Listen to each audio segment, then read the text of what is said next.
with Adam R.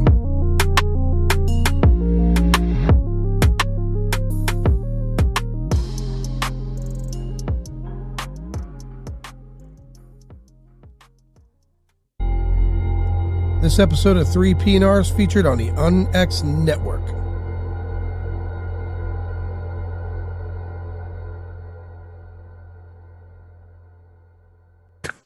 Welcome to 3PNR. I'm your host, Adam R. And joining me again tonight is Earl Grey Anderson and Kathleen Marden. How are the two of you doing? Doing well, thanks. It's great to be with you. I'm glad to have you guys here. There's a lot to discuss. I was telling Kathleen before the show, Earl, I was picking fights with skeptics.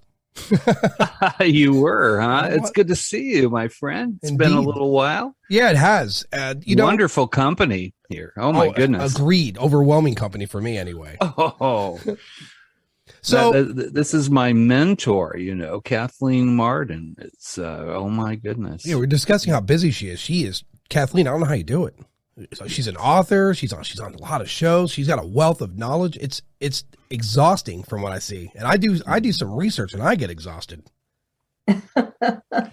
It is exhausting, but I'm driven. That's what it is. You are like the new fallen snow. And you have a new book, Kathy. I do. You got to talk about that tonight. I'm just going to stand off to the side. I'll interject stuff, but I think the important thing is that Kathleen has a very important book that she just published. It's a very personal book, and wow. Yeah, Kathleen, what's the title of that book again? It is Forbidden Knowledge: A Personal Journey from Alien Abduction to Spiritual Transformation. Huh. That's going to be a big subject moving forward. A couple of your other colleagues have started a podcast that I'm not going to say I pushed them to do it, but I definitely inspired them. It's Dan Spell and Mike Panicello started. It's Ufology, Fact or Fiction, their podcast on YouTube. I just subscribed. So they're going to be tackling a lot of these subjects too, as far as the history and then what's real or what's not. I was talking to Kathleen, so I might have picked a couple of fights, right? There's a guy who's a scientist, quote unquote, and he's hell bent on saying abductions are flat out fake. And my argument is this. I'm like, listen, if you're asking people to prove it's real, then you as a skeptic are responsible to go disprove it, put the work in, put the time in. And so far, everyone I've ever spoken to that has done that, they walk away a believer. They enter a skeptic and they walk away a believer. They do. And the disappointing part of it is that for the past 60 years, we've been presenting evidence. And those disbelievers, disinformants, I believe they have a religious belief in the failure to believe or to investigate. So we've moved beyond them. We've moved to attempting to find the answers, to find the solution, because they haven't believed for 60 years. So why would they start now? Right. Here's the thing, and I'll say this, and I'm sure Earl will understand what I mean by this, because Earl's an ambassador for humanity, right? Like he's the guy. Thank you. I would throw him at the helm of that ship. Oh my goodness. That's really sweet of you to say so. Indeed. So that being said, imagine now, and I always tell people, when you want to call something false when it comes to ufology, humanity, now picture man, we're interstellar, we're traveling around the planets. We find a planet that has intelligent life on it. Maybe not to where we are. Maybe they're in their Roman era still, or they're, the Stone Age. We can't breathe their air naturally because that atmosphere isn't for us.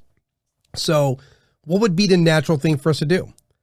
Well, if we're advanced enough, we would create a small robot that would go down there and do the work, like the Greys. Like that's my theory. The Greys, the smaller Greys anyway, are their robots, advanced biological robots. So they're going down there to do our experiments. We're setting up cameras. Naturally, we're going to need science to take the helm, right? We're going to need subjects and we're going to need samples. Like how we're going to want to breathe their air to get on that planet eventually. To do that will take generations, and that's going to require a hibernization program on our behalf. And we would do this. And if people need proof of that, Look what we do in the animal kingdom currently when it comes to medical science.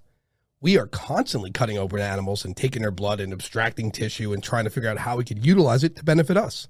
Sound fair? Yeah. I agree with you. I agree with you, Adam. Yeah. Yeah. I mean, it's so for Kathleen, especially, your in focus was in the abduction cases of Barney and Benny Hill, which the more I read about that, the more it's really hard for anyone to dispute that's a non-occurrence, because what did they have to gain from it? I don't see one positive thing that they gained from any of that, coming clean with that. No, absolutely not. They had intended to have it remain confidential. It was released to the public as a violation of confidentiality after a reporter had approached Betty and Barney and said, "Your friend told us or told me about this, and I'd really like to interview you, and I promise that I will not commercialize on it." And Betty and Barney said, "No, we don't want to talk about it. We don't want it made public." But, I have to say that this reporter did an excellent job investigating, and he treated it very fairly in the Boston Traveler when it was printed for 5 days in a row. But I saw the pain in Betty and Barney when they went to my grandmother's house. I grew up across the street, and we met it as a family to determine what we should do next, because this had happened. Were Betty and Barney going to lose their jobs? Barney had been appointed to the U.S. Commission on Civil Rights at that point in time. He had received an award from Sergeant Shriver for the work he'd done with funding from the Office of Economic Opportunity. He was well known in the state of New Hampshire. They had already been invited guests to Lyndon Johnson's inauguration. And all of a sudden, this is dropped on their heads. You can imagine the impact that it had on them. Oh, it's profound, especially when when you're an interracial couple in that era. I don't think they wanted attention. And every photo I see Betty in, she looks very displeased.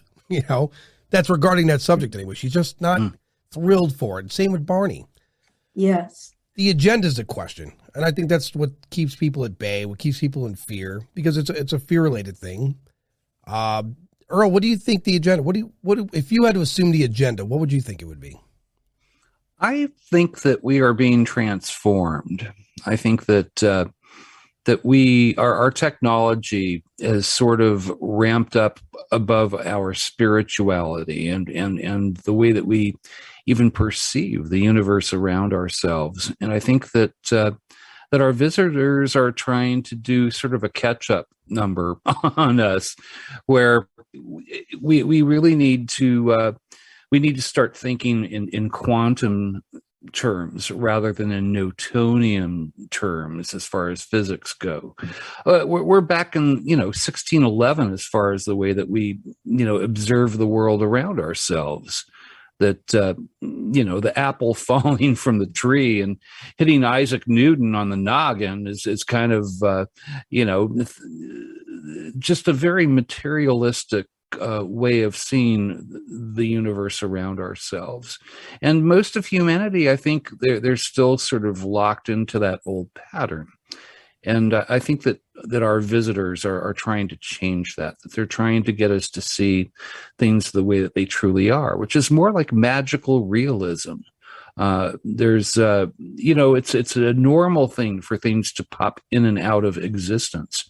Spooky action at a distance is the reality.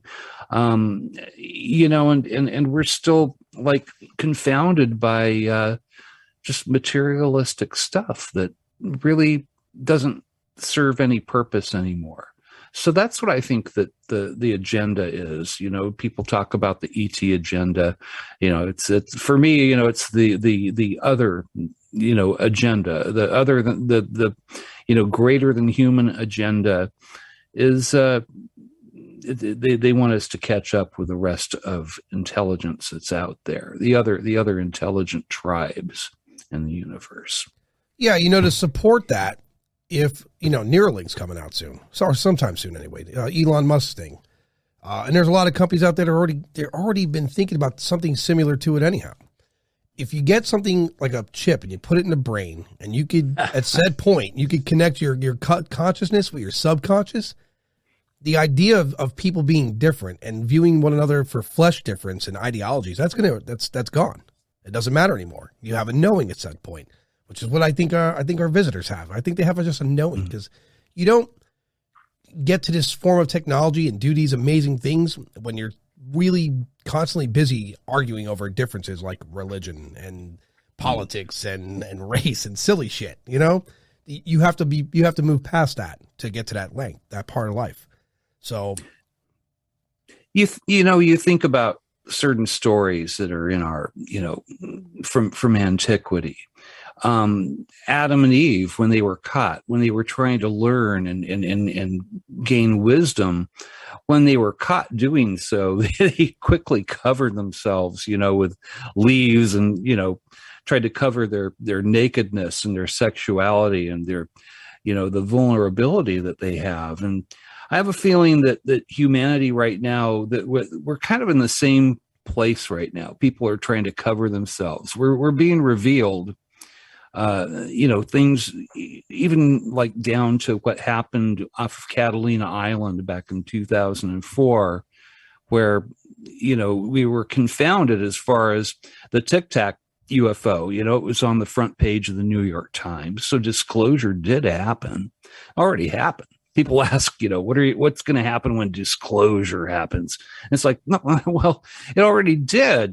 People just turned their soap operas up a little bit louder to tune it out. Yeah. The funny thing to say about that too is because a large portion, and it's really, it's a strange argument I have with people. UFOs are not real. I'm like, I've always, there's plenty of, let's separate years and years and years of evidence. Come 2017, when you see the military videos, how are you denying the existence of UFOs? By description, it's a flying object, it's unidentified, and it's in the air. So how do you deny? You can't deny its existence any longer. What's it that controls? All right, so that's subject for debate, sure, but you can't deny UFOs. And like Kathleen, for you, you're doing years of research in abduction. Do you get a lot of pushback in your research? I don't. I speak to the people who are interested in the research that I've done. I've worked on 3 studies. 2 of them were major studies with PhD academics taking part in those studies as well. And I think that it's my scientific approach that has people coming to me, and people, highly educated people as well, who respect the research that I've done. And for those people who want to remain in ignorance or bury their heads in the sand, I simply don't bother with them. It doesn't matter to me if they don't believe. That's their problem. You cannot heal ignorance for people who want to remain ignorant. It's their right as humans to remain ignorant. But I will work for my knowledge and for the knowledge of those who do want the education, those who do want to discover what is occurring and why. Agreed. And you've really you set the bar pretty high. I've watched a lot of your interviews, and it's there's no nonsense there, right? You just get to the point. This is what's going on. There's no dismay or pleasure or either one. You're just your business with it, and I completely appreciate that. There's a lot of people that what they're doing today is based on what some of your research. Me being one, Yes. And for the naysayers, and like what I was telling Earl too, like there are people they're just not gonna. If aliens tomorrow landed at the White House and had the meeting, as they always said, well, why don't they land at the White House lot? Well, what if they did? Now, let's say if they did, aliens come there, there's still going to be people on this planet like, nope, that's the devil. Pretty sure, they're so stuck in that mind frame, like we hear that a lot. Yeah, it's the enemy. It's such a weird default. So I read some reports, and abductions, this didn't start happening in the 40s. This is being discussed long before. And there's a guy who's doing a study, and he's linking these demonic activities being very similar to what the abduction is. A light coming through the room, something comes right through the wall, they're being probed. And honestly, at that era, you're talking couple hundred years ago, yeah, I guess default is that's easily Satan. It's a strange thing, but that's all they had to base it upon, right? Even when I was reading about that the cigar shaped thing, that's been around a long time. This is not new. We've been seeing the Tic Tac for a long time. So back in 1952, July of 1952, Major General John Samford held the largest press conference at the Pentagon that had been held since the end of World War II. And it was a press conference about the UFOs that had been flying over Washington, D.C. that month. And one of the statements that he made at the beginning of that conference was that these things have been seen in the sky dating back to biblical times. That there are credible people who are reporting incredible things, that the Air Force was looking at this, not too frantically, but to attempt to study what it really was. Well, they did, and they discovered that it wasn't from this planet, but then they decided to cover that up in 1953. So they kept that program. But it goes way back, when he said later in that same speech that they, over the centuries, they had been reported. So I decided I would look and see if anything was reported during the 1800s. And sure enough, there was a family who was out fishing. A craft lifted up out of the water and hovered over their fishing boat, scared the living daylights out of them. It finally flew away, and they dashed in that boat as fast as they could go back to port. But, here it is, a very long time ago, and it makes me wonder if they had some missing time that they weren't aware of. Yeah, I read something too about it's funny you say that, because a friend of mine sent me these emails some time ago, a couple of years ago anyway, and I didn't really know much about it. I wasn't deep into ufology at the time or learning about it. I saw these paintings from biblical times, and some of them in like the Middle Ages, and it is depicting these images of something in the air.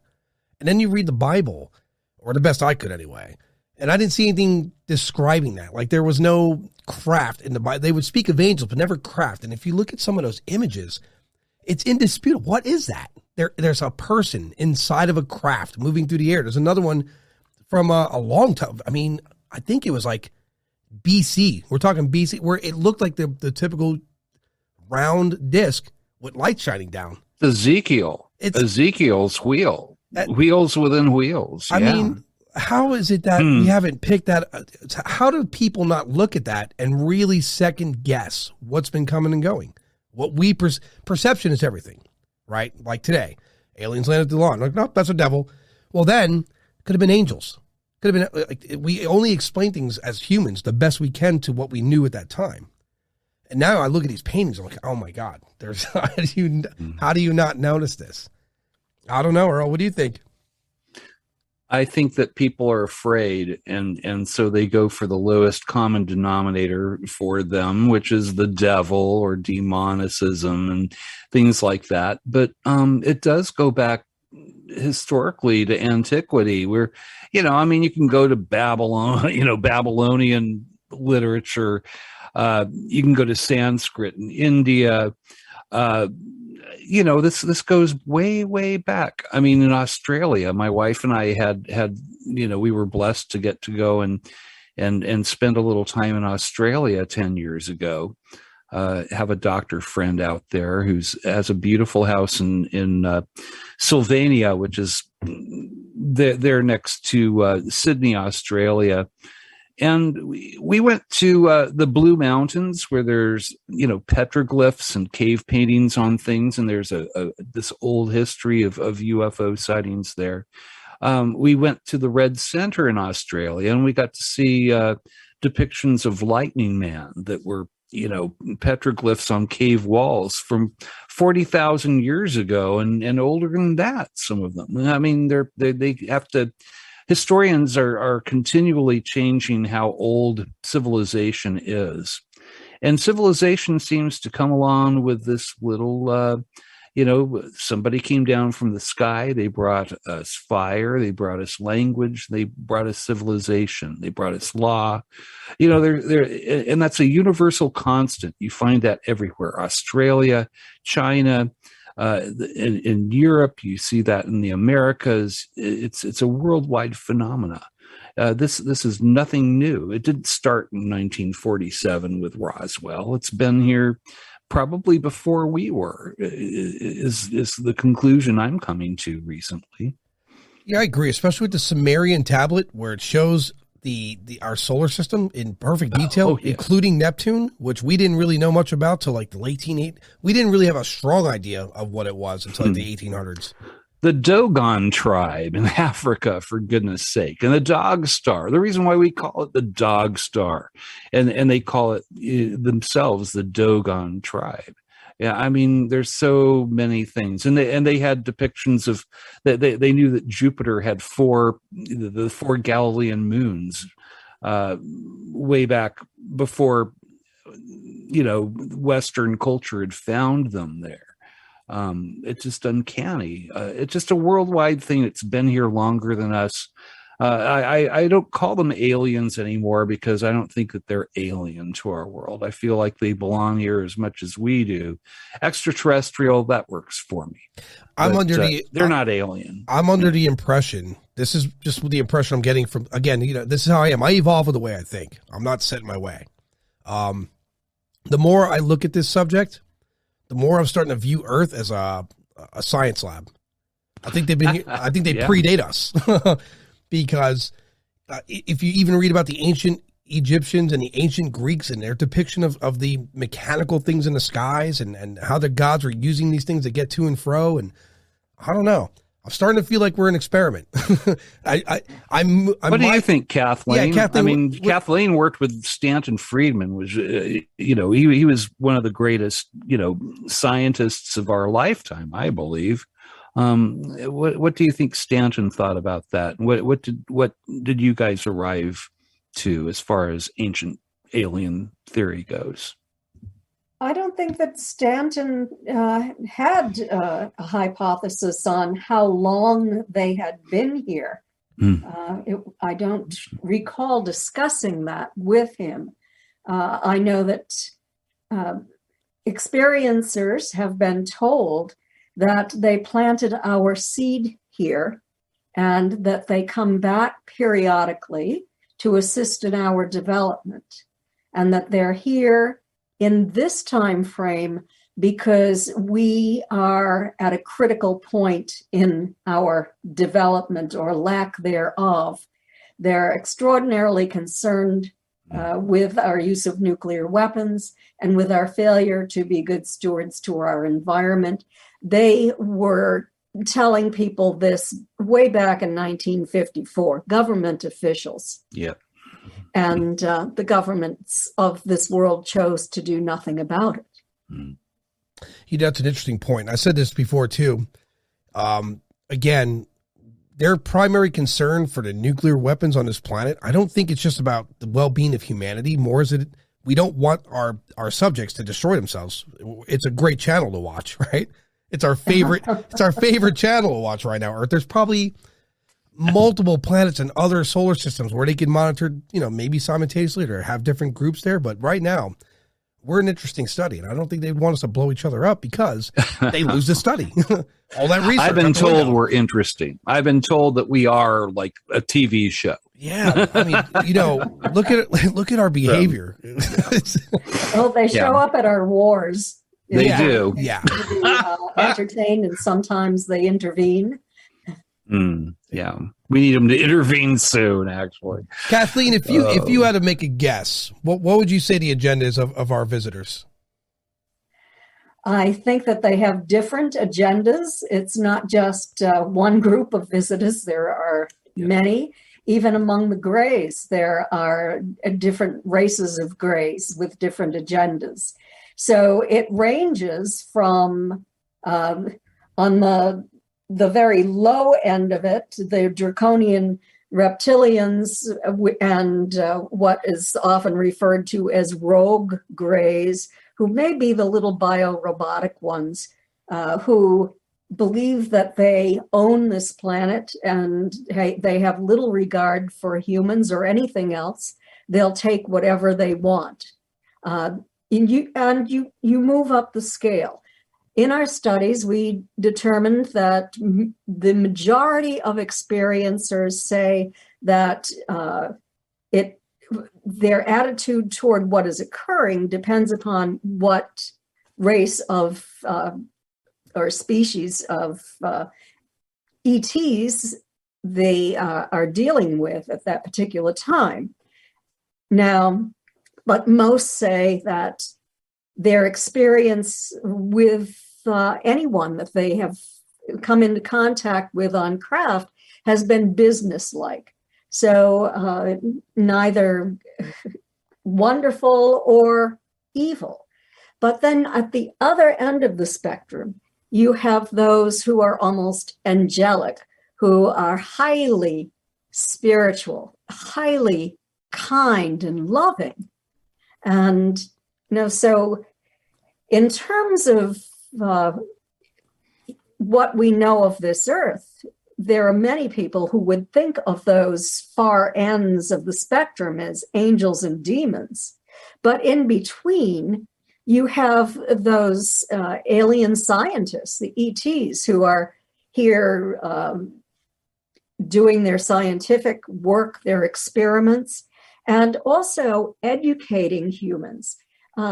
Almost everyone that I have worked with over the years in hypnosis has been told or been shown images of the destruction of the planet. Nuclear war, people's faces melting off, terrible things happening. And the big problem that they've had is that they don't remember this unless they've been hypnotized.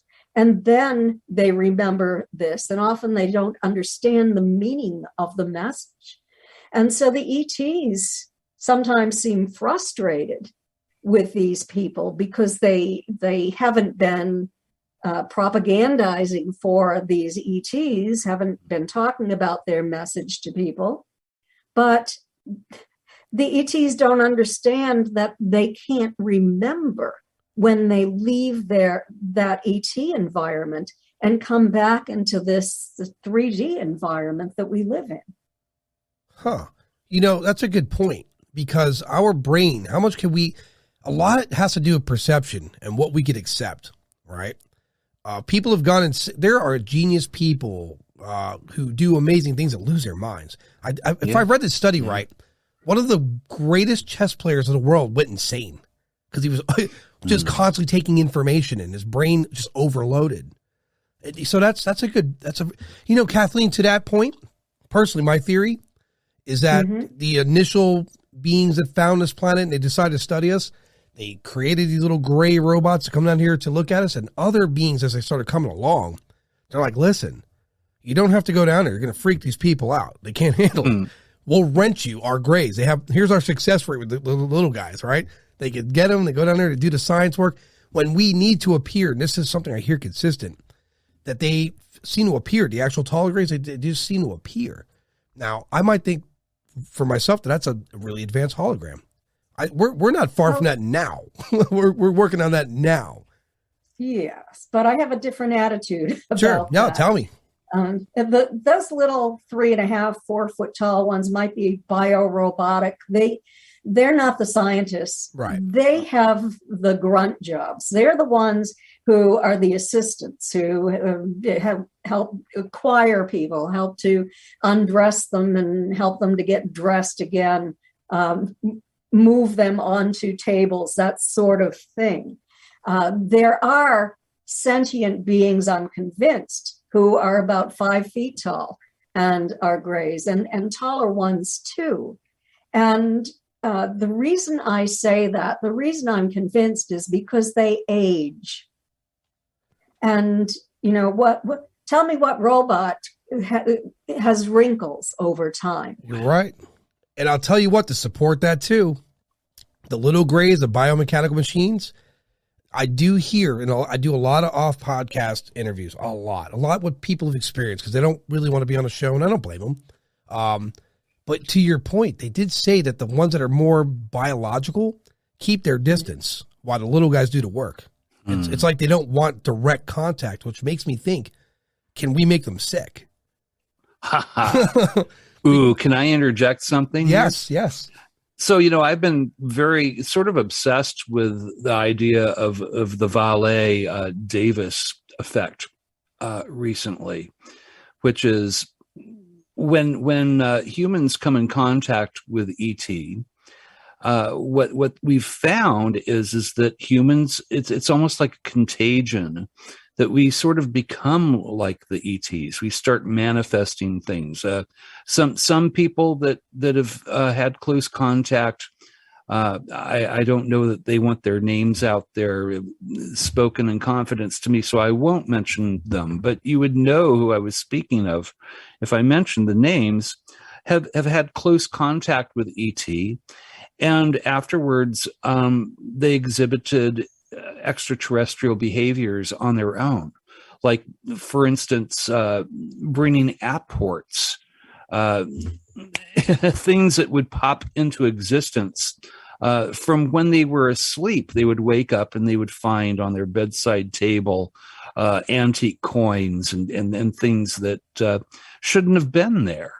There was one famous ufologist's pipe that showed up in a house in this family that they were in Peru, and this famous ufologist used to visit this family, and they started smelling this tobacco smell like a pipe, you know, behind the easy chair this guy used to sit in, and they went back there and they found this pipe.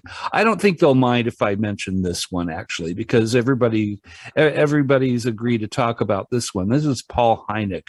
I'm talking about J. Allen Hynek. There's a family in Peru that he used to visit. There were some cases out there. And this happened recently, where they found J. Allen Hynek's pipe. Paul Hynek, he was confronted with it. He saw it. He said, "That's my dad's pipe. That's my dad." So this was like a ET behavior that happened around a person who was close to the phenomenon. And that is considered the Valet Davis effect. Now, I've been talking with certain people that I know, and some interesting people that I know. If the Valet Davis effect works towards ETs having contact with us as well, do the ETs that have contact with us start manifesting human behaviors? I've been told yes. I've been told yes by a couple of people that are interesting people that I know.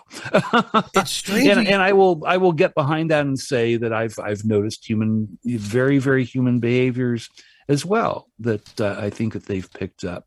So I think it goes both ways. That for them, we are the ETs, and so this contact, it's a mutual exchange program. As they change us, we change them as well. Hopefully, it's all for the best. So far, what I've seen is it's been an exchange of good things, you know, of telepathy, of empathy, of wisdom and knowledge that is a download. Things like that seem like just magic, but it's happening, and it's happening on both sides of the coin. You know, I take a lot of notes. I'll tell you why.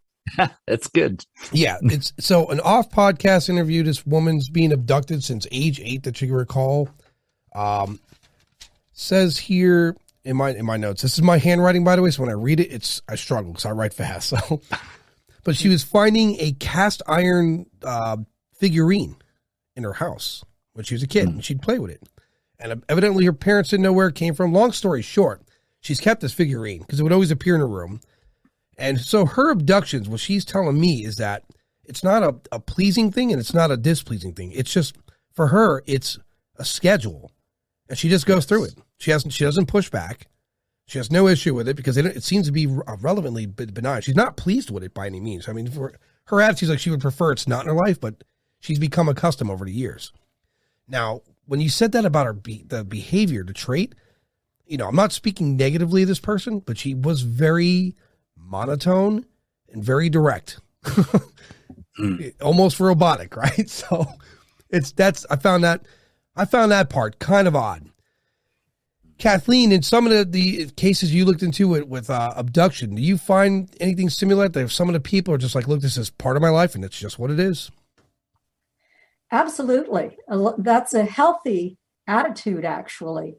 It's better than those who are awake all night long, or keep their lights on and their television set running in their bedroom and walk with trepidation during the night. People who have not found the solution to overcoming their terror associated with being taken against their will by these non-humans, regardless of what their agenda might be.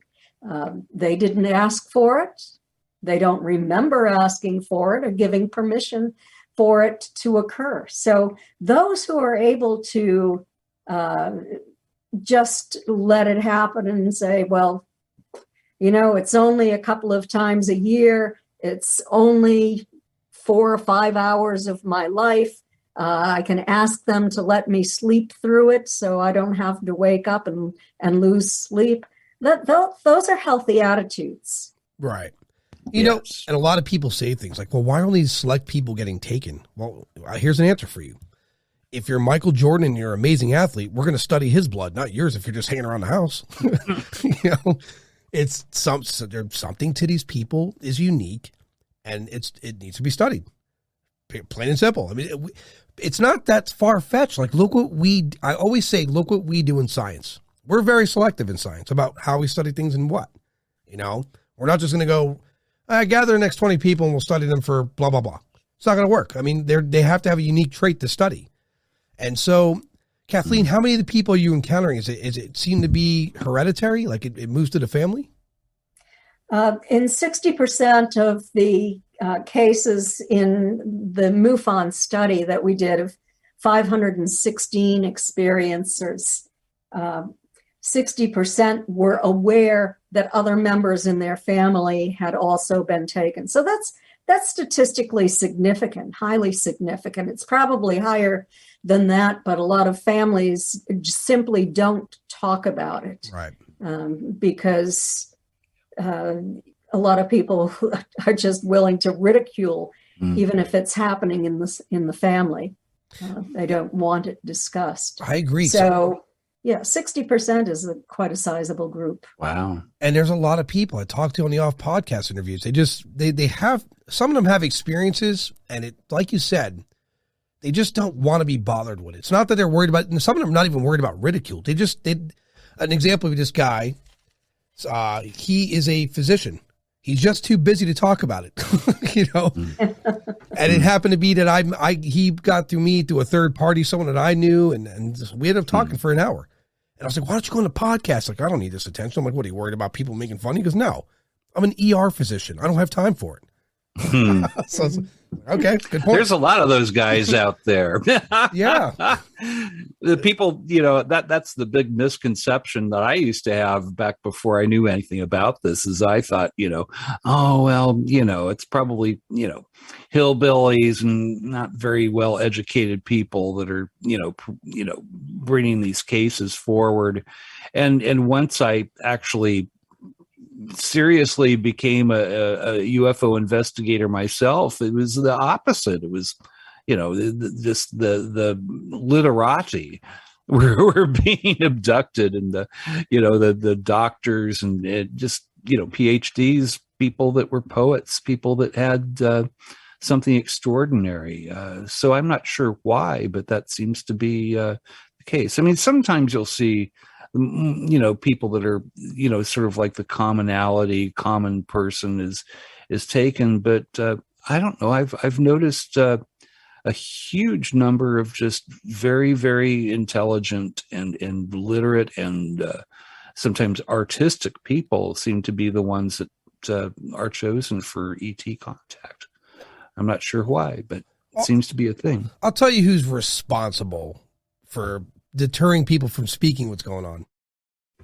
It's these irresponsible media outlets that put the stigma there. And an example, I was literally looking up abductions a few days ago on YouTube, and I come across a guy making a video, and he's speaking about cases, some I'd never even heard of, but the way he speaks, and you can see in the video the faces he's making, it's like he's gesturing, saying, you're an idiot if you believe this. And so a lot of people don't want to be lumped into that category. And just like you said, to my surprise, when I first started getting these groups and trying to, I put so much energy in before the podcast. I said, before I do a single podcast, I'm going to spend months reaching out to people. I was in groups, I'm talking to them, emailing, phone calls, and all of them across the board. I didn't come across, I did get some crazy people. I'm not going to deny that. They are out there, yeah. But who isn't a little crazy? A lot of these people are cops and they're lawyers, and their stories aren't lengthy, and it's not fantastic. It's just these small incidences. Other than one guy told me, what do you say? Something like, your theory is really good, and the reptoids are going to come for you, or something like that. I'm like, oh, okay.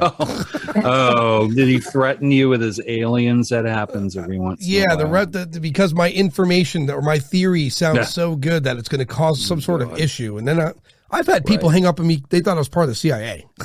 So. Well, that's happened to all of us, I'm sure. Yeah. Oh my God. Well, I will say this though, Kathleen Marden. Now she's known as being this great authority on abductions, but I believe that Kathleen is the greatest authority on the planet, is on ufology in general. I mean, she has done her work, and she, just every single nook and cranny of this phenomenon.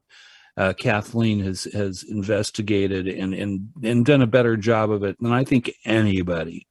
So just wanted to put that out there. I have no reason, Thank you, reason Earl, to polish this particular apple. We're already dear friends, and I already work with Kathleen.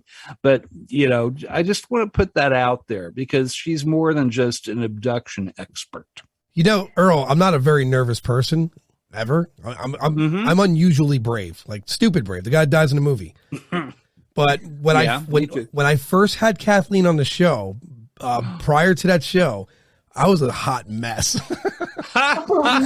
Yeah, it's scary at first time. Because I didn't know. I was to meet with her at this at Alien Con. I think it was Alien Con 2, right, Kathy? It was the one in Pasadena. Yeah. And she wanted to meet for lunch because I wanted to become a member of the ERT. It was like something I really wanted to do. And it was the sweetest thing. And Kathleen is so approachable and so wonderful, and just, one of my favorite humans on this freaking planet. But yeah, I was a little freaked out, Kathy. And Earl, thank you. But there are many UFO investigators and researchers out there who have devoted their lives to attempting to gain a deeper understanding into what this is all about, what the implications are. There are just so many that I admire for their work. Me too, but I get to have my opinion about who's the best. So yeah, I was talking about my personal opinion. Maybe I'm closest to your heart. Perhaps. Hey, Kathleen, I was talking about Earl about a couple weeks ago. I was talking with a friend of mine on the phone. He's like, "Look, man, what you talk about aliens, man. What if they come to your house?" I'm like, "Me? I don't get bothered." What I would probably do is I'd probably contact Earl and have him play mediator in that conversation, right? Because I would want to negotiate. Thank you. I would be willing to do that for you. A heartbeat. Like I tell an alien, look, you could abduct me? Sure, great. What do I get out of this? You got all this technology. I want to be smarter. I want to know more about the universe. I want answers. Do whatever you want after people that. I've met that said that they were aliens, I really, really, really like. They're just very, very interesting. They have great, sense of humor, are just, smart and funny and just good people. So, I have no problem, being, the intercessor or whatever, between Earth and our visitors. I personally love both. You got my vote. My fellow humans and I love our fellow, our fellow intelligences in the universe and dimensionally. So far, I've been very happily surprised and just embrace it, As you should, There's some as it good should be. intelligences out there. So Kathleen Earl, let's talk about the other side of this too, the negatives, because I've heard a lot of negatives as well in the Off Cut podcast. And here's what I've learned as we approach this: people that don't like losing control in life are definitely the people that have a lot of pushback in this incident. Does that make sense? It does. The negatives tend to abduct military people, Yes. people that they're most concerned about, from what I've heard from them personally. But when you're talking about negatives, that there are different types of negative agendas too. There's the negatives who are just fed up with human violence and the perpetrators of violence, and don't want to tolerate that. So they'll rough these people up a little bit. But then there is another part of it, which has to do with what appears to be, according to the witnesses, I've never been there because I don't want to be associated with that, but underground bases, people who have interdimensional contact with highly negative beings who feed off their fear, who feed off their pain, who feed off their hatred. There are lower vibrating entities that attach themselves to people, and they end up making these people extraordinarily ill over time if the people don't change. I've had to address this. And if you go to my website at Kathleen-Marden.com, look under my essays on contact. They're free. They don't cost anything. And I have 2 articles that I've written on these negative entities and how to get out of this. Because the thing is that people want this to end. What you have to do, and I have the formula there, but essentially you have to change yourself. And Whitley Strieber and I talked about this today. And he agrees that if you project highly negative behavior, you're going to have attachments or attract highly negative entities. What I've been advising people to do for a very long time, when they come into your environment, you have to project love toward them. And it's very hard to do. It takes training. It takes time. It takes mind control. So you have to be a strong individual, but strong in a different way than being violent. You can do it. And there's a whole formula to it, from listening to vibrational raising music to guided meditations. I have a chakra meditation where you fill yourself with protection, construct a bubble around yourself, ground yourself to the earth in the morning. there are ways you can protect yourself, and self-hypnosis, where you can teach yourself to just say a few words to yourself if they come into your environment, and you will enter into a state of hypnosis. And when you're in that state, they won't be able to bother you. They won't be able to get into your head. And you have to try your hardest just to telepathically project love in that direction, because you're not going to give them what they want. These negative ones, as I said before, want fear, they want horror, they feed off it. Don't give it to them. I'm glad you said that. Yay. I'm glad she said that, because, you know, what you're saying, I've been doing a lot of, you know, Steve Murr and I spoke about frequencies and vibrations in one of the podcasts I did with him. And there's so many parallels with the paranormal, with ufology, with science. If you think about, like, 432 hertz is, Nikola Tesla was saying that there's a balance of vibration between the Earth and our solar system. We altered that as humans somewhere in the 1950s. We started changing things, and you're absolutely right. At 432 hertz, you could actually relax in a meditative state, really clear your mind.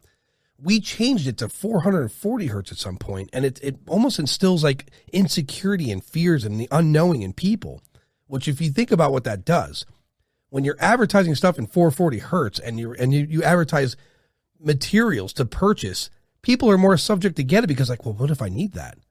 Maybe I do need that. You know, like, you're putting people in that state. So what you're saying about the entities, though, that with frequencies and vibrations, it makes sense, because, and even Roberta Grimes was on the show, and after a woman who is pretty much an expert in the afterlife, this all lines up, Kathleen. I mean, it's pretty remarkably. I'm glad you said this. This is an important thing for people to know. It's having the confidence in yourself to be more accepting, to change your inner vibration. I agree with that wholeheartedly. It's not easy to do, as I said, but you have to be committed, because you can live your life as a victim or you can become a survivor. And it's far more desirable to be a survivor and to be able to go on with a normal life than to continue as a victim, becoming sicker and sicker. Agreed. Yes. I agree. Yes. I mean, Kathleen, I can't say Wonderful. more than that. You see what I was saying earlier? Yeah, man, I got Kathleen? goosebumps. I love it. Yeah, she's a worthy mentor for any of us, for God's sakes. She is. Yeah. She lives in my beautiful state of Florida, all of this too. woman's books. You should, listen and hold on to what she has to say, because it's positive and it's good and it's life changing. And I think that's what our visitors want for us too, the good ones anyway. Agreed. Like I said, I think that there's definitely. Yay, Kathy. There's definitely a group of visitors, and they're definitely renting out grays. And I mean, there's no, in my mind anyway, in my theory, there's all manner of weirdness going on. Yeah. So that being said, there are certain things that we share in common, though, the things that are universal. And nobody likes to be had. Nobody likes to be used or treated like a lab rat, or, I mean, and there's this respect that we desire, I think, as a species. And I think that it's attainable for us. I think that the things that are happening are happening for a reason. The things that are happening to people individually are happening for a reason. We are being changed as a species, and it's going to happen. It's going to happen whether we like it or not. If you read Ray Kurzweil's book, The Singularity, doesn't have anything to do with UFOs. It's just about human evolution, artificial intelligences, and where things are going to go, whether we want them to or not. Unless, if we go back to the Stone Age, it might not happen. There are questions and things that we have to address as a species in order to continue and reach the next echelon of evolution. And I think that it's there. We don't grow new appendages. We don't lose tails and appendixes anymore, because that's already happened. The way that we evolve now is spiritually. It's through our external, technology that we have, the way that we can actually control our environment. And the way that we do it is really important, our motives and how we do it. And it's not a destructive thing, but a constructive thing. I think there's so many things that are in the soup right now, and it's in the soup. We're in it, whether we like it or not. Agreed. We're being visited. We're going to continue to be visited. People are going to be continually taken because there's an agenda there. We're being changed as a species. I'll tell you what. I think for the good. Yeah. Adam, I think that's it's going to have to be. Going to be good. I'll tell you why. And so, Kathleen, for survival. Yeah. Here, well, more abundant to that. So, Kathleen Earl, check this out. When we go to Mars and colonize and terraform, and I've said this a lot, on the application to Mars, there's going to be no box that says, "What's your race?"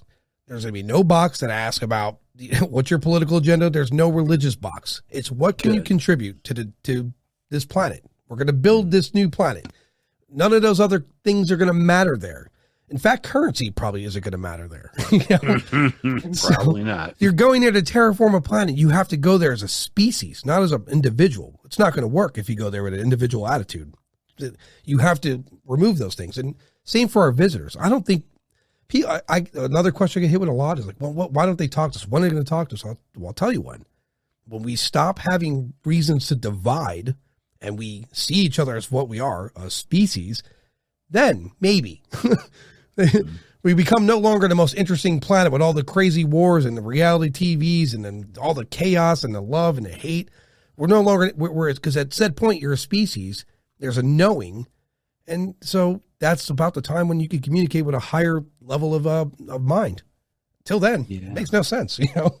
We're really concerned about our images. And they are talking to us, Adam. I mean, I feel like many of us are being spoken with and to. I mean, I know Kathleen believes that, and I myself as well. Absolutely. And Earl said earlier in the show that our technological progress is out of sync with our spiritual growth, and that's a recurring theme among experiencers of contact. They're being told this by these non-humans because when this happens, when there is this imbalance where the technology far exceeds the spirituality of the group, you can end up with the extermination of everything on the planet. And it's a horrible thing. They're highly concerned about us at this point in our development because we've reached a critical stage where we have more than enough nuclear weapons, biological warfare to destroy everything on this planet. And for what? What a shame that would be.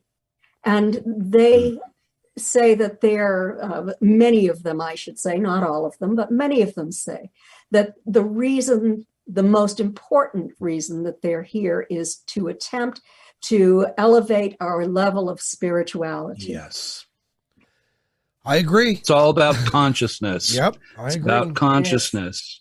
Yes. It's I still to this day don't even understand. Like, when I was a kid and I heard about when you're a kid and there's you hear about the Russians and then there's the Chinese, you don't understand this shit. You're like, well, why do we what is the problem? We're not even in the same country. How do we dislike one another? It's crazy. So I don't know. I grew up not understanding these divides. Even now in my adult life, I still don't understand. Like, you're in Russia, we're in America. Well, what's the disagreement? Why can't the whole planet say, look, we need food and blah, blah, blah, so we could send food there? We should be working as a planet, a species. Yes. It's crazy. I don't understand. If we're xenophobic against our own, what are we going to do if we meet like the greatest, most empathic and intelligence that happens to look like an octopus or looks like a cockroach? Yeah, I'll tell you what we'll do. We'll make fun of them on Facebook. I mean, it's just completely insane that we're xenophobic against our own because of skin color or politics or religion or language or diet or whatever. There's so much that we have to, but it's not too much. We can get over this. It's not that great a hurdle. It is in front of us, and we have to bound this thing, and we have to get beyond it in order to reach the next point of evolutionary progress for the human race. It's very, very doable. It's so doable that it's almost hilarious that our greatest enemy is ourselves, is our prejudice, our prejudices. And it's so easily fixed, Our greed, our need for power, our need for control. Look at the leadership around the world. Look at the countries that have totalitarian dictatorships. Look at the spiritual level of those individuals who are at the heads of those governments. It doesn't matter how spiritual the people who live in those countries are. When you have a ruthless dictator who is just the opposite and has the weapons and will kill anyone who stands in that individual's way, it presents a big problem. I would love to have all the experiencers in this world try to convince the ETs to abduct these people. Yes. I agree. Help them to grow spiritually. That would be so good for Vladimir Putin right now. Yeah. If I could mention one person in particular. So Lord have mercy. Here's the rules of the aliens, I think. I think our visitors have some rules, right? Like the rules that we have in National Geographic. When we're studying animals, we could watch two prides of lions, and if they start mauling each other and killing the children, we really can't get involved. It's nature. We're there to study. But if we hit one with our car, we got to do something about that because we intervened, right? So Travis Walton. Right. For a good example. Look, when I do the documentary, Kathleen, remember this, when I do this documentary, if I find evidence, it may or may not be the last time you ever hear from me because I'm going to run right to it. Don't do that, dude. I have to. It's not good enough for me to get They'll get you if you have that desire, but you don't want just anybody to take you. Just put it out there and it'll happen for you. It will. Agreed. So now you're in the right company for that to happen to you. If we're playing the rules of patterns and odds, right? And I'll give this one to Kathleen, right? We're playing by these rules of odds. We're up against the clock because eventually another highly advanced civilization is going to make it here, and they're not going to be benign. They're going to have interests, right? Because they might be that other group that looks at us. It's like, these are way beneath us. We should make them work for us for zero.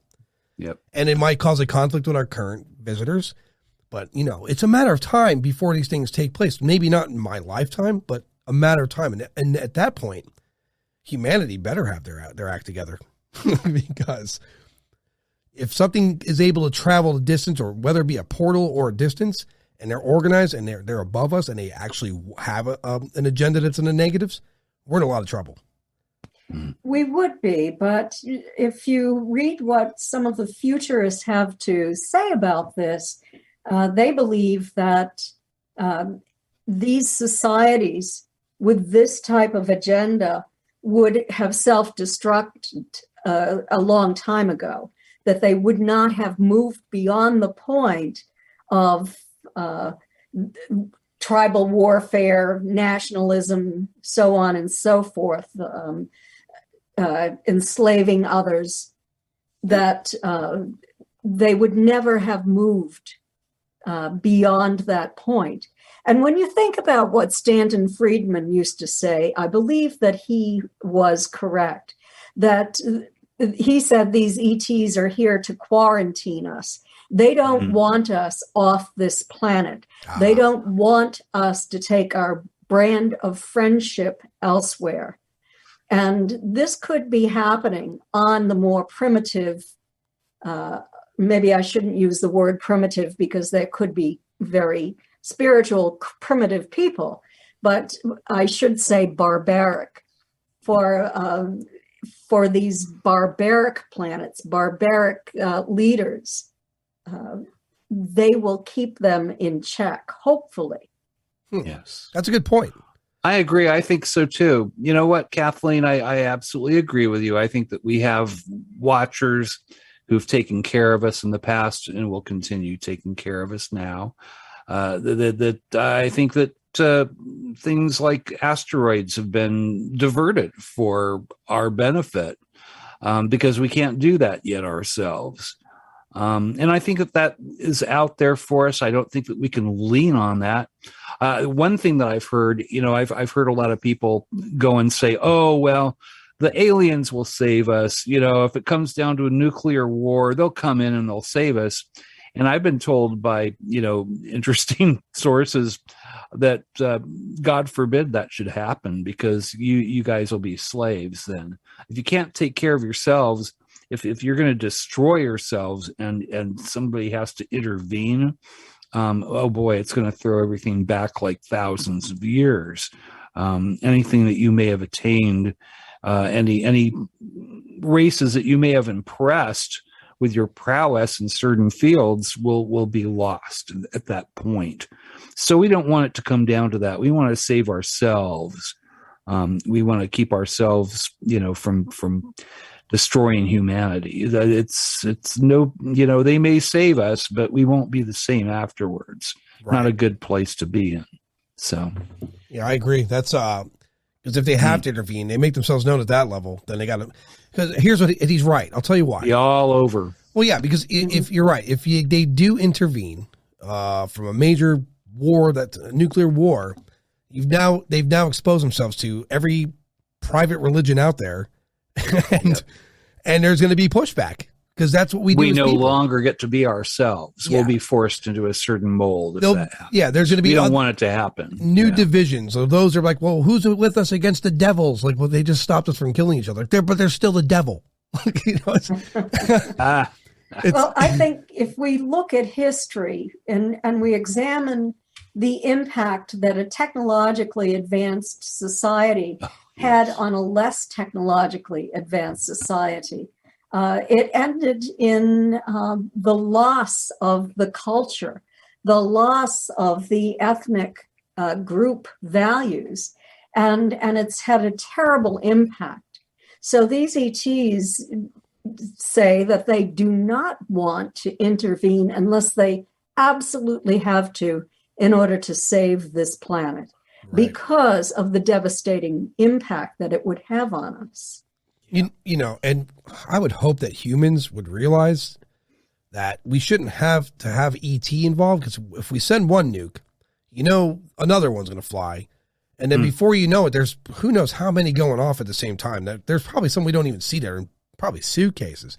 It would take technology away from us. Yeah, is what would happen. And it would destroy us technologically, and we would survive as a species, but we would be a non-viable culture as far as adding things to whatever else is out there. It would all be over, and that's a major test. I mean, we have to pass that one, and God, I hope that we do.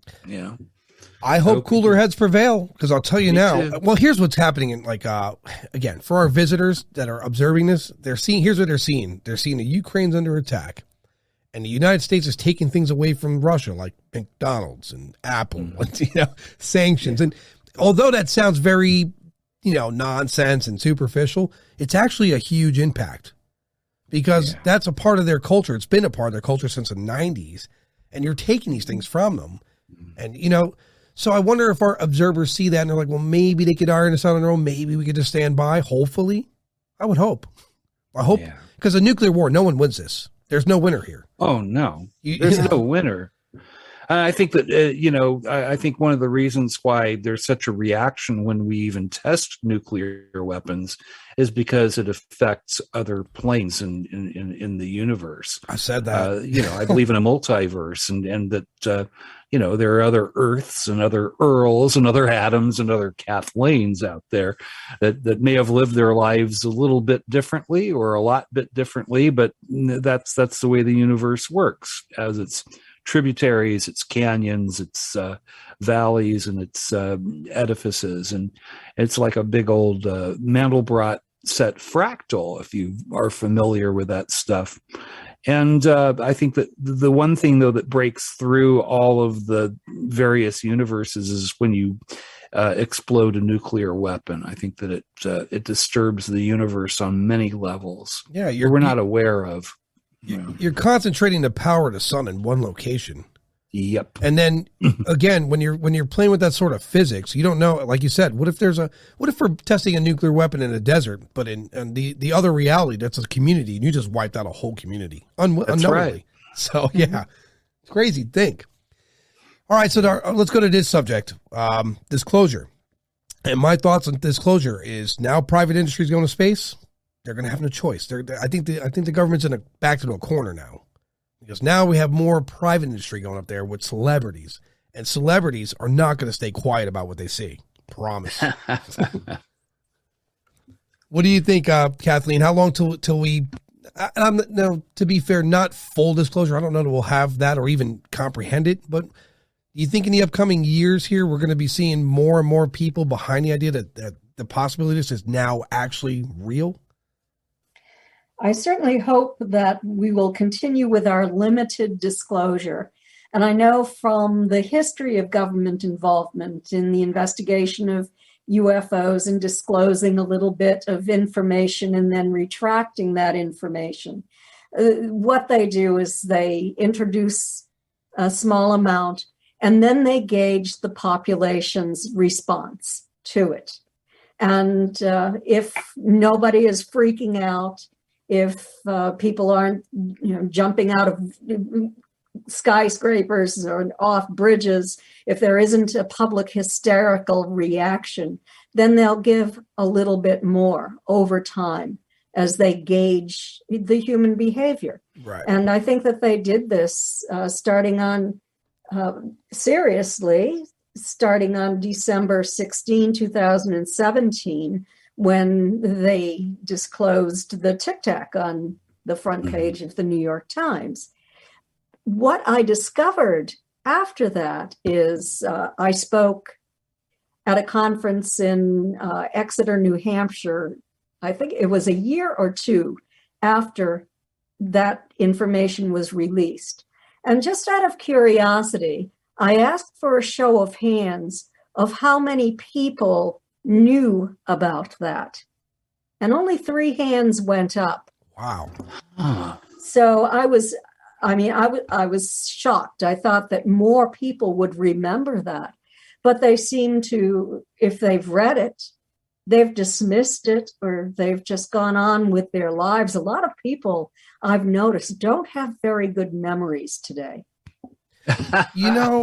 She's right about that. I'll tell you what, there's Facebook groups, right? Like UFO Hunters is one I see, MUFON Canada, MUFON Global. There's even UFO Matrix. There's a bunch of these things on Facebook, these groups. But outside of that, like the gimbal videos, you don't see it anywhere. She's right. People are so preoccupied with their social media and their immediate zone, their bubble of life, that they do miss these things. And it's really mind-blowing. It really is mind-blowing. That's a big deal. Or maybe I'm wrong. Is it not a big deal? I don't know. Certain things are inconvenient truths for people, and they don't want to be reminded. People don't like the idea that there's some kind of possible alien overlord out there that's, controlling stuff or changing reality, And it's just something that people, it makes them feel discomfort. But unfortunately, they're going to have to deal with that discomfort because it is a reality. Yeah, I read an article on it's. There's a couple of groups on Facebook. I monitor them, just to see what's out there, and then I read. Sometimes I'll go down a rabbit hole. There's one group in particular, UFO Hunters. They're always putting articles up. Like these strange articles, and then what I consider to be strange, as you go down a rabbit hole, like, wait a minute, there's ties to this somewhere, and then 16 hours later, when you barely slept and you're reading everything you're reading, it puts you at pause. You're like, there's actually something to this. There's a root to it, if you would. And so, but it's blown out of proportion over the course of time. And I think that's a big problem. Like kids today, if tomorrow UFOs are in the news, they'd be like, whoa, all right, I'm gonna go back to my game. That's so true. Oh my God. You just described my son and my grandson, you know? Yeah, so, and what's funny is Paul Hynek, I mean, their big thing is they play that Halo game, right? And Paul Hynek, he actually he was the guy that designed a lot of the software that went into that internet game. Yeah, and so I guess you can't get away from UFOs as hard as you may want to try. But that's their escape. Yeah, if you ever want to see the real mean spirit of humanity, play online video games. Oh God, no. Yes, and unfortunately, because when you stir up those kinds of emotions where you normalize killing, then you're not in a good mindset to have elevated consciousness. It keeps your consciousness, your spirituality down. It keeps it at a lower level. Yeah, I agree. Yeah, you're not making room. You're not expanding your train of thought, especially when you're doing even if it's fantasizing, because fantasy is just practicing something, a possibility, right? In your mind. So even if that's what I hear. Oh, it's just fantasy. It's not real people. It's just a fake, war scenario. Just killing aliens on some other planet. It's like, God, I mean, it's negative. Thinking of psychology. Read the academic studies. Read the medical studies on the impact that it has on the human brain. Yeah. Yeah. I mean, consider what you're doing. You're online playing a game, taking pleasure in someone else's displeasure. That's right. Killing others. Killing others. In spirit, that's not pleasure. And they're desensitizing themselves to the graphic nature of it. It's kind of so unfortunate. It's such a sad commentary on human behavior. Well, when you guys get an opportunity, there's a song from the 90s. It's by Porno for Pyros, Perry Farrell. The song is titled Pets. I love that song. We have to share that with Kathleen. I don't know if we make good pets though. If we're ready to go to war, do you know that song, Kathleen? You probably like it. No. There's a fun video with Raquel Welch that somebody did with that song. It's really funny. Where it's like a Barbarella thing. Oh my God! Yeah, we got to find that for Kathleen. I will email her a copy to that. Will you do that? I will do that. I will get her a link and email it to her. I think she'll enjoy even the lyrics of it, right? Because it's pretty spot on. Oh, the lyrics are great. I've met Perry Farrell. He's a great guy, and yes, he believes that we're not alone. Yeah, he's had some strange experiences himself. So there you go. Kathleen, before we close, guys, I want Kathleen. Let's talk a little bit at length about your book, like the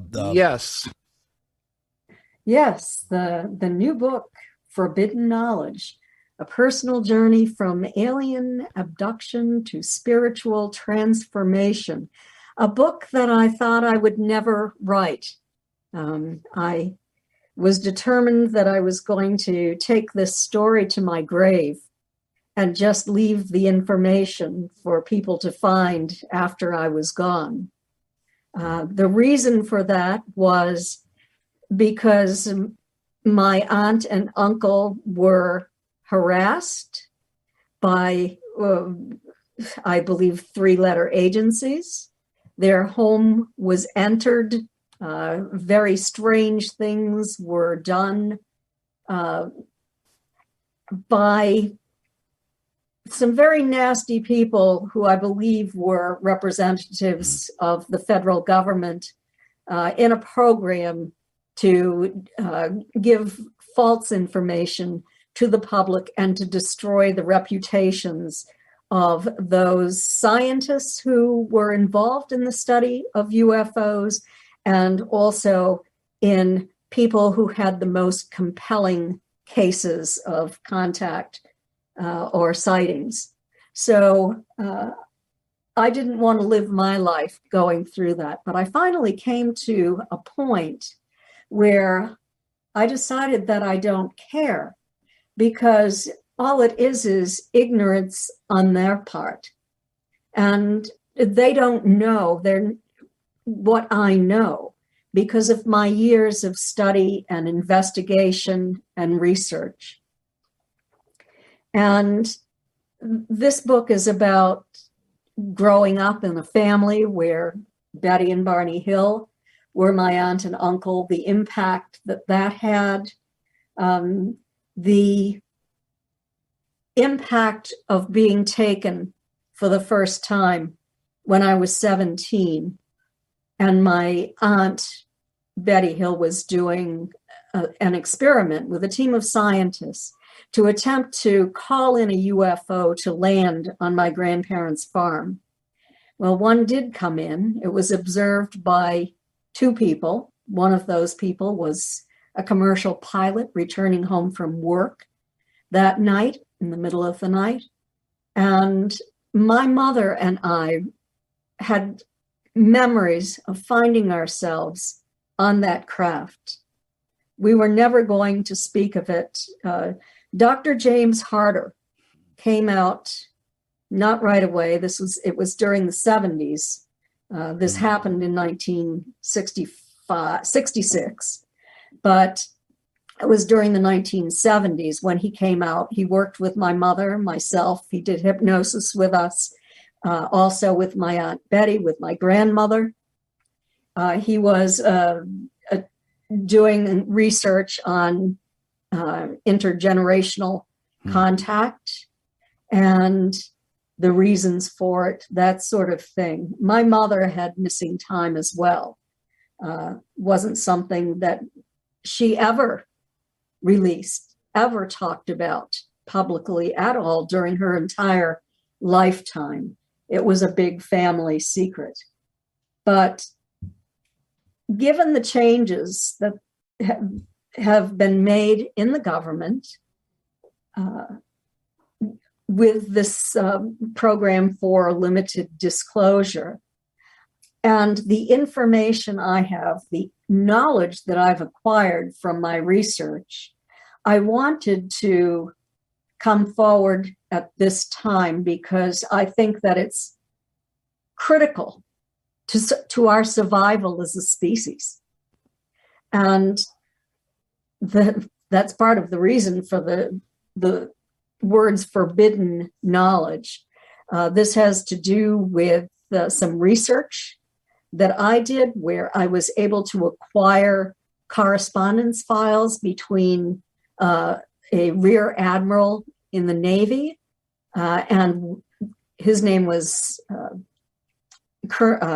Admiral Herbert Knowles, and Wilbert Smith, who was a brilliant engineer and the Canadian government's UFO guide. And this was about a woman in Maine who was having communication with what she believed to be ETs. She lived in the same town as Admiral Knowles, and she had a thick packet of information, messages she had received. She took them to Admiral Knowles' home, and when he read them, he thought they were of vital national importance. And the content of those messages was such that her name is Frances Swan, that Mrs. Swan did not have the education or the background to understand the information that she was passing on. This information went to Margaret Chase Smith, the U.S. Senator from Maine, and then it went to Dwight Eisenhower. And it grew from there because a team of top brass from Washington, D.C. went up to Elliott, Maine. They studied Mrs. Swan, and they went away pretending that they had no interest because this information was not being passed by conventional means. But this program continued secretly. I have the FBI files on it. I've written about it in the book in detail and about the messages that Mrs. Swan gave to these Canadian and U.S. government. And Earl spoke a little bit earlier about nuclear bombs causing problems through the dimensions. Part of that information might have come from me in the beginning because it's in those correspondence files. And what it says is thermonuclear explosions tear through the different dimensions, break down these dimensional walls, and cause destruction into other dimensions. So it is a threat not only to us, but to the universe. And then I have to say, what are they talking about when they mean universe? Are they talking about space, or are they talking about a multidimensional universe, maybe right here on this planet? I don't have the answer to that, but it's fascinating information. And the bravery of those two men to look for scientific evidence that these messages were real and to find it really struck a chord with me. And it caused me to decide to engage in a secret study of a man who believed that he was talking to a group of extraterrestrials. We didn't know, the researchers who participated in this didn't know if he was hoaxing, if he was delusional, or what was happening. But in the end, we received enough evidence to conclude that this was real. And it's all in this book, including my personal experiences of contact over my lifetime periodically, and my attitude toward it, my behaviors around it, the evidence, the people who were looking for me. They saw the UFO, they were looking for me because they knew I was interested in UFOs because of my aunt and uncle, and just wanted me to see it. But I was missing, and I believed that I was on that craft. I was taken 3 times where there were witnesses to the craft. I've collected evidence over the years too. That's in the book. And with these ETs in this study that I worked on, I've included 120 of our questions to these ETs and their responses, pretty specific responses. Wow. So I think that it's a very important book. It's getting a terrific response. I can't wait to read it. Me too. Kathleen, I haven't read it yet, and I can't wait, Kathy. I don't think I've ever heard Kathleen speak about her direct experiences anywhere before. Oh. I haven't. Oh, some of us who are her friends have heard a little bit about this, but yeah, it's the first. I'm a actually huge thing. Well, it's familial, remember, Adam. So yeah, that makes absolute sense. I'm very honored that she spoke about it with us. I'm happy. Oh, me too. Oh my goodness, Kathy. Yeah, Kathleen, that was I'm amazing. Just starting. This isn't the first show, but since I've been on shows promoting this new book, I've talked about my personal experiences and also the struggles throughout my life, the struggles for understanding, the paranormal overlay.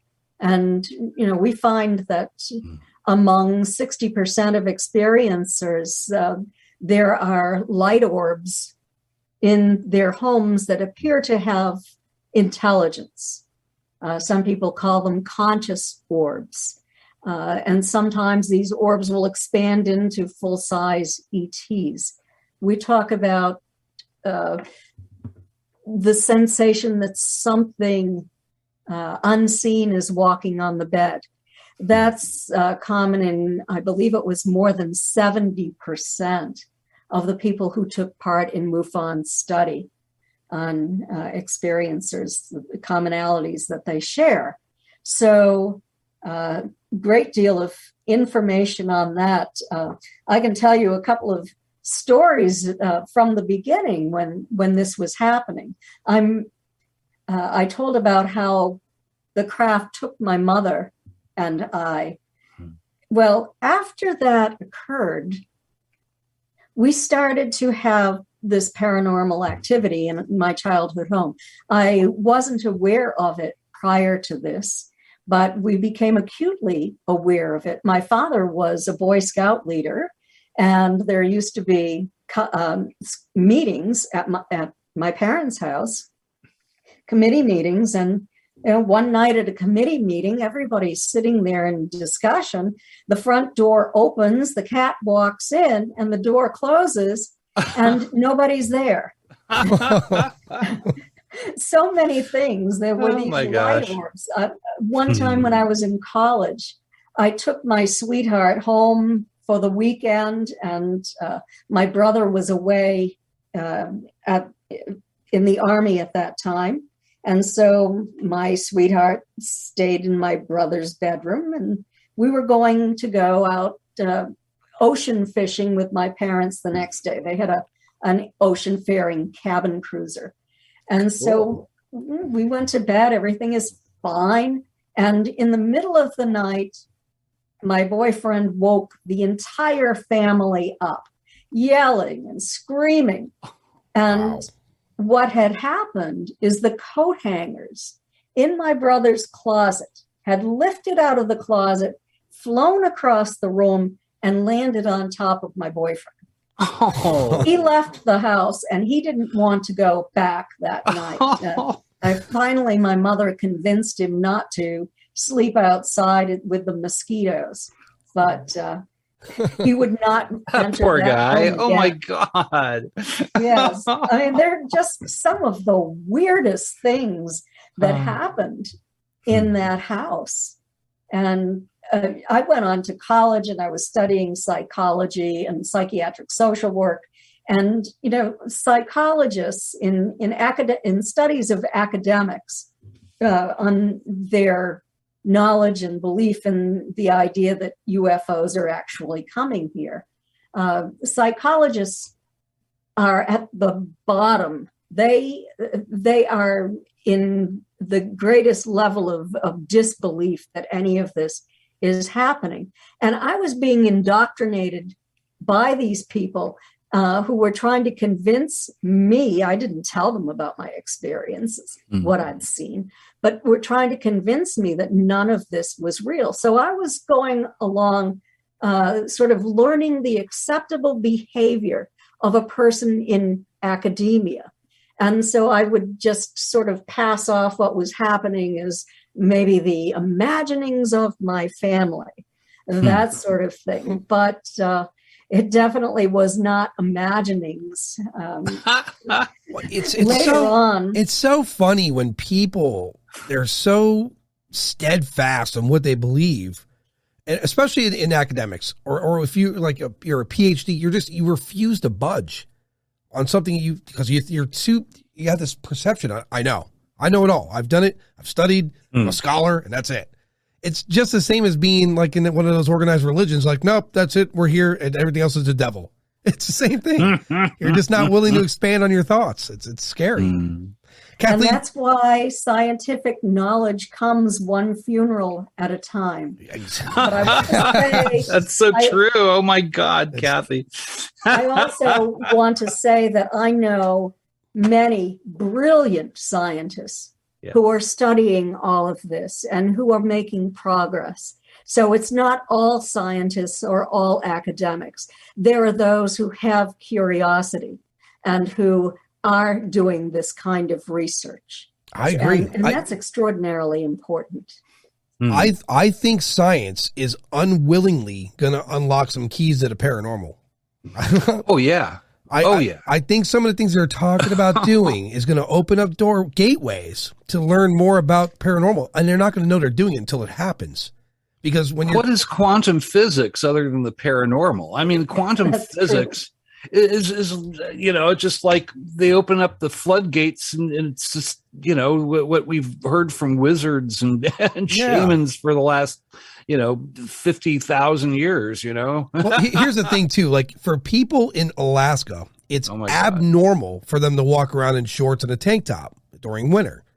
You know what I mean? So that's one way of saying it. It's parallel to their normal, where some people do it, you know? It's so when the word paranormal comes up, people get this thing like, oh, no, he's talking about ghosts. It just means something that's different from your normal, and it's unstudied. And like Kathleen said, there's a lot of funerals. It starts out with an imagination. Then I feel like paranormal, that we just need to expand the box of what we consider normal, because, obviously there's a lot more in there than we're willing to divulge to the public. And scientists get uncomfortable. They want to be able to recreate stuff over and over and over again and point to it and say, you see, but there are certain things in the universe where you can't do that. That has a personality to itself that, you can't box it up like that. Yeah. I mean, yes, you have to have. I'm sorry. You have to have. You go for it, Kathy. Discovery science, not doing lab tests. Right. It requires curiosity, discovery. Dr. Claude Swanson is a brilliant physicist, and he has written 3 very thick volumes on the scientific explanations for various paranormal phenomena and consciousness itself. I highly recommend it. I'll have to pick that up. Swanson? What's his name? Claude Swanson. Okay, I got that written down, Kathleen. I'm going to look him up. I'll tell you, there wouldn't be science without imagination, and there wouldn't be theory without imagination. It's where it all stems from. And you have to, I don't know, it's tough when people say nay, and they don't know. I mean, it's not fair. You have to make room for it, and you got to learn. If you, that argument I have the skeptics, well, if you tell them it's not real, go out and do 2 years of research and then get back to me with your evidence. Until then, you're just as good as the guy that's saying it is real. You're the same person, except you're on the other side of the spectrum. It's crazy. Your book, Kathleen, I'm excited for that. I think that turns to a series, personally. Oh, I hope so. I think I just found Claude Swanson, Dr. Swanson, by the way, Kathleen. So I've got that. Very cool.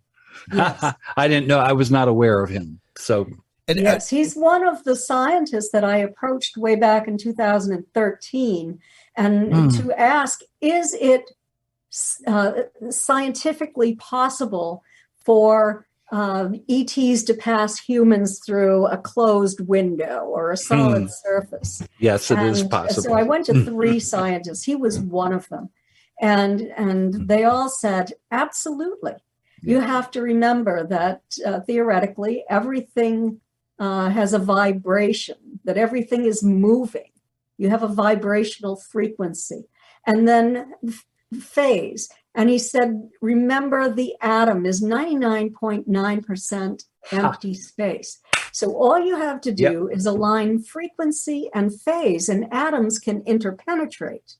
And they said that we have already done that on a tiny scale in a laboratory with neutrinos. Yeah.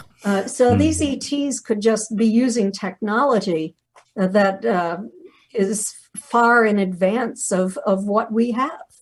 It might not be that far in advance, I mean, maybe like 300-400 years ahead. Well, if you think about the inventions of the ancient Greeks, like they were basically working on their primitive versions of computers. Now, why did that stop?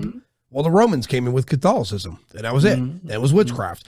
We're 2,000 years behind on technology. 2,000 years of suppression because of, if you invent something so magical, it's like, nope, that's the devil. It's that same weird attitude. My iPhone, my computer, my microphone I'm looking at. Everything. And with Kathleen, what she was saying earlier, and I'll to support that, we discovered that an atom here in close to Earth and an atom on the other side of the universe react simultaneously, instantly. That's right. So spooky action at a distance. That's a thing. And it's a very real thing. Yes. They proved this. It's just because people have a hard time understanding this technology. It's not because it's not real. It's because we're not there yet.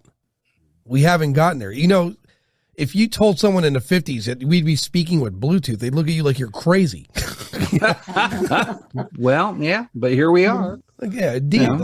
I mean, we actually did get our little video phones. I mean, I want my flying car. I didn't get that, but we did get the video phone. I think the reason we didn't get our flying cars yet is because we're not consistent enough with regular cars. It would be a terrible thing. Tragedy up there. Cars. Drinking and flying. Not a good idea. How do you get pulled over? What do you think, Kathleen? Do you think flying cars are a good idea for the general public? You could imagine the crashes during traffic. Yeah, to fall in someone's house. Road rage. Yes. Road rage in the sky. A whole I'm new going level. to run into you. You have cars falling out of the sky all over the place. God, no. During rush hour. Yeah, I think not such a good idea. We're not ready for that yet. We're too impatient. No. Well, anyway, they're guys, trying to make us ready for it, though. That's what I think. I think our visitors they're trying to kick us forward, and whether they're successful or not, I think they'll be successful to a certain point. Well, hopefully, a lot of people want this. I want it. I wanted a hoverboard since I was a kid. So. But we want humanity to advance. We want to get past stuff like Ukraine and this horror that's happening right now. Hopefully. It's just like so. It's just so old school. It just I feel like I'm reading Anna Karenina and Tolstoy, War and Peace. It's ridiculous that we're still acting like these antiques from 500 years ago. It's still going to come down to identifying ourselves as a species and not an individual. We have to break down barriers. So it's going to happen, and it's around the corner, and it's going to bite us in the butt. And hopefully it'll be a good bite, and will get us moving, in a particular direction to where we can be proud of ourselves. Hopefully, I hope. Hopefully, and people all over the world are meeting over the airways to meditate. Yes. For peace, to meditate, to pray if that's what they prefer to do, about what is going on with Putin. Yeah. Yes. And hopefully to send a great deal of love to him, yes, to warm up his icy heart. It's the opposite of what I want to do. I mean, I want to send, like a a team with a guillotine over to his house, but no, then you'll martyr him. Love. Yeah, you'll martyr him, and someone will follow. Yeah, I think Kathleen's right. Change him internally with some vibrations. Yes. Yeah, because if you kill the guy, someone's gonna be like, oh, they killed our leader, and then the cycle begins again. I was talking Yellow Submarine at the beginning of the webcast, and if you remember, it was the Blue Meanies, and what won over the Blue Meanies? They didn't destroy them. What did they do? They loved them. Love won in the end. Indeed. Right? Love won in the end. Before we close here, I'm gonna let the audience know. I'm gonna talk to Kathleen and Earl post podcast. So we're gonna say good night to everyone. And is good that night, yep. Say good night, everyone. And we'll talk to you guys John soon. Boy, Mary Ellen. Good night, everyone. Oh.